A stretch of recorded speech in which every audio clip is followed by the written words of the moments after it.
In this video, I'm ranking every single new Super Mario Bros. U level, from the absolute worst to the very best. You might think you know which levels are the top contenders, but you might be surprised with some of the placements. As we go through these 80 levels, I'll explain my reasoning and we'll see which ones truly stand out and which ones don't quite make the cut. Let's dive in.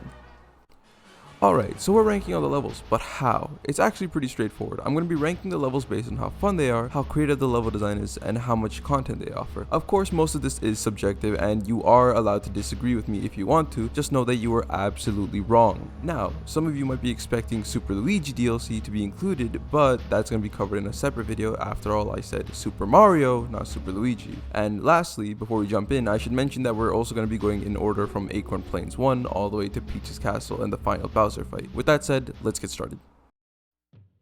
Acorn Plains is the first world in New Super Mario Bros. U, and it features 8 levels just like most of the other worlds in the game. The very first level is exactly what you'd expect from it. It's an introductory stage and it showcases the basics of new mechanics like the Super Acorn, as well as the fundamentals of jumping, running, coin collecting, gliding, and of course, like finishing the level by grabbing the flag. While none of this is explicitly explained, the design makes it pretty easy to understand what to do, and it is a functional level, but when compared to the other levels in similar games, it doesn't really add much or take away anything. Overall, it's a decent B-tier level. It does its job, but there's nothing really particularly memorable here except for the new visuals, which, don't get me wrong, are really pretty but are not that big of a difference. Besides, of course, the Super Acorn. I don't think that's been seen before. As for the rest of Acorn Plains, levels 2, Tower, and 3 are more or less the same, if not worse, compared to previous iterations. Levels 2 and 3 are closer to B tier. While they largely copy the same thing from New Super Mario Bros. Wii, they also do include some minor changes, for instance the gemstones and the more robust movements, as well as the moles and also requiring Yoshi to jump on piranha plants in order to collect stars. The tower level though, this fucking tower level, is easily one of the most boring, content lacking Mario levels I have ever played. Ever! The boss is insultingly easy, super useless, and thank fuck I don't have to see him again. It's a clear C tier level, if not lower, for its sheer lack of creativity and engagement. The hardest obstacle is a fucking gear, and I hear you typing that the last games had gears too. Well, yeah, they also had something else like lava, bro. It's just a gear, and not just several gears to hopefully squish Mario or some shit. It's just a gear.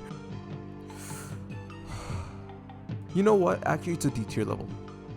Quickly before moving on to levels 4 and 5 and the castle level, I wanted to take a look at the mushroom huts. Like in previous Mario games, they changed a bit in New Super Mario Bros. U, and I'll admit I'm a little bit biased here because New Super Mario Bros. Wii had the best mushroom huts, letting us gamble for like 5 minutes straight, and it was one of my favorite smaller additions.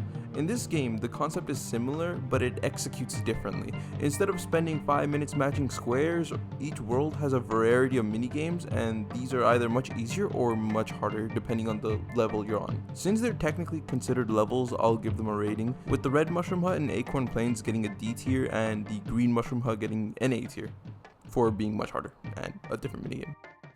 Moving on to levels 4 and 5, these levels introduce the Mini Yoshi, which is a new mechanic, and it's also one of my personal favorites.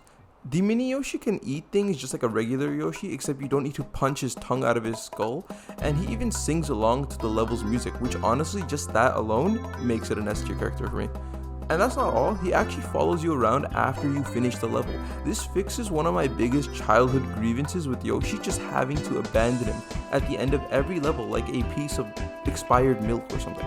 The level itself has some new added mushroom platforms that swing side to side, which are a little bit different, but that's not really enough to make it anything higher than B tier. Because on its own, the level is fun and Yoshi's a nice addition, which it does a great job at showcasing him. As for level 5, it's a super basic level with nothing new to offer. It's not meant for Yoshi to showcase anything, and it doesn't add anything new on its own, so it's probably just a C tier level. It was kind of boring. For the last level in Acorn Plains, we have the castle level, which is a fun level to speed through, and even though it is relatively short, the level itself is well designed, and I can see a new player facing some sort of challenge here, but not so much that it would feel discouraging enough for them to quit the game. That said, there isn't much new content in the level, and even the boss fight feels pretty standard. The one standout moment is this beautiful scene with the airship looming in the distance, which does add a touch of atmosphere, and overall I would give this first castle a solid low B tier. It's enjoyable, but doesn't do too much.